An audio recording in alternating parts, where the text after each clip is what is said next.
Mapping Blackness, it's a digital archive that documents the histories of historically Black communities across the U.S. And it has interactive features. It's mobile-based and web-based, where you can interact with it on location in some of these communities or on your computer, and basically get transported to some of these historically Black communities and hear firsthand accounts about the people that lived there and grew up there. I saw all of these pictures. I was blown away, and the pictures start to talk to us. So I was so moved, by all of this. So far, I've done multiple communities in Texas, Ohio, and now Arizona. These communities are often hidden.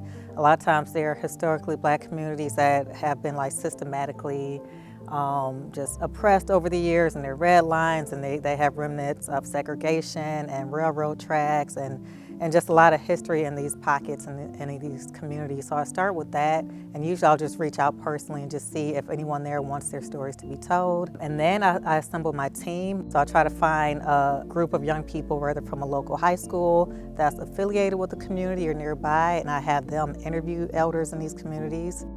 Including young people has been such an important part to the conception of this project. It's designed to be intergenerational, to always have young people that are interviewing elders. I've been working with students, high school students from ASU Prep right in the mixed building, and they have been amazing, and they interviewed some of the residents of Okemah. There's a different type of storytelling when you have someone who's 85 years old that's talking to someone who's a teenager.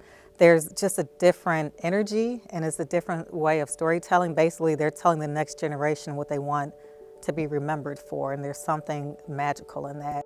Behind the scenes, the technology has been something that I've been working on for now years in terms of the development of the app. So we recreate 3D images of some of these communities, the homes, the buildings, churches, community centers. It somehow magically comes together, all these different components from documentary interviews, photographs, 3D images, that we use as the augmented reality components. And then there's a VR component where we have 360 video of these communities, so you can be transported back to this neighborhood.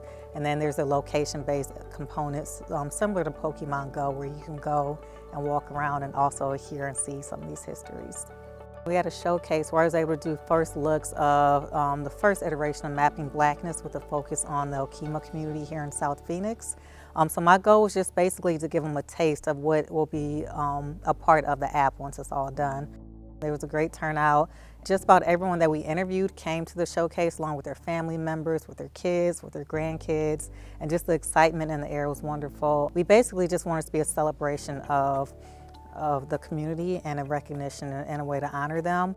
We're so happy that she took the time to record our history, because our mission is to preserve the history of Okemah and not let it be forgotten. I'm just so grateful that this university has a place for it. In the future, I hope to do more work with ASU. Like our undergraduate students in the film program, I designed a course that will hopefully train college students how to use media as a form of service, as a way to use their filmmaking and production skills as a way to give back to communities. I think what motivates me and keeps me going is, for one, we're losing a generation of storytellers and memory keepers. And so there's a sense of urgency that I have in getting these stories, to make sure that we document their stories, that we preserve them, and also that we celebrate these individuals while they're here and give them their flowers and just honor them for the work that they've done to get us this far, and they can kind of pass the torch. Another reason this work is really important is because now there's a lot of schools who are now erasing Black history from their curriculum. So I feel like something like this, that's in a mobile-based, application, young people can still access it and hear these stories firsthand, and they can learn it on their own, or with, in collaboration with classroom teachers. I think it's a way to keep this history alive.